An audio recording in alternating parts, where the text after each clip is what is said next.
Okay, so we talked about why we need salt, right? How much salt do we need?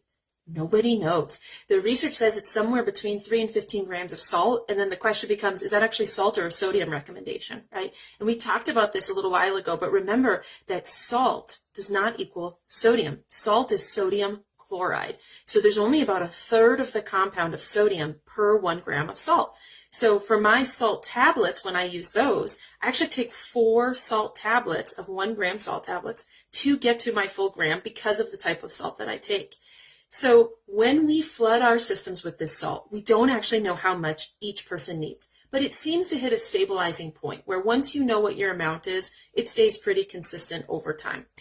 That's a clinical observation. There have not been any long-term studies other than one survey study where they found that 10 years later, people were still using salt supplementation to help manage symptoms in addition to exercise.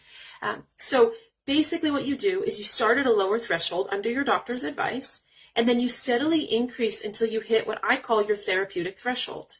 So I'm adding salt, I feel better, I feel better, I feel less thirsty. That's kind of weird. That's why they put pretzels on a bar, because it makes you thirsty and it makes you drink more, right? And so for us, as we drink more salty water, we actually feel more satiated.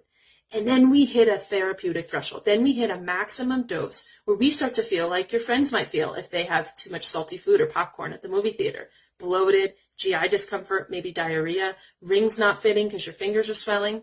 And so the general recommendation is you start low, you steadily increase until you hit your threshold where you feel a little bit worse, and then you back off slightly. And that kind of becomes your maintenance dose over time. Some people need a little more when it's hot. Some people need a little less as their exercise volume increases. It really just depends on what you're going to be doing for exercise long term. But essentially, our blood tests aren't going to tell us how much we need. My blood sodium levels personally haven't changed in 6 years, okay? And that's where the total difference in my entire health experience.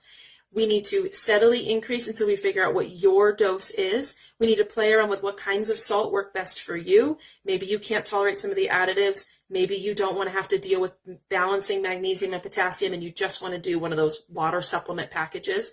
Whatever that looks like for you, and then you maintain it regularly because you know that your body isn't secreting the hormones it needs to increase your blood volume. That's pretty darn cool when you think about it, for something that we just hear about all the time and we don't know exactly why that is.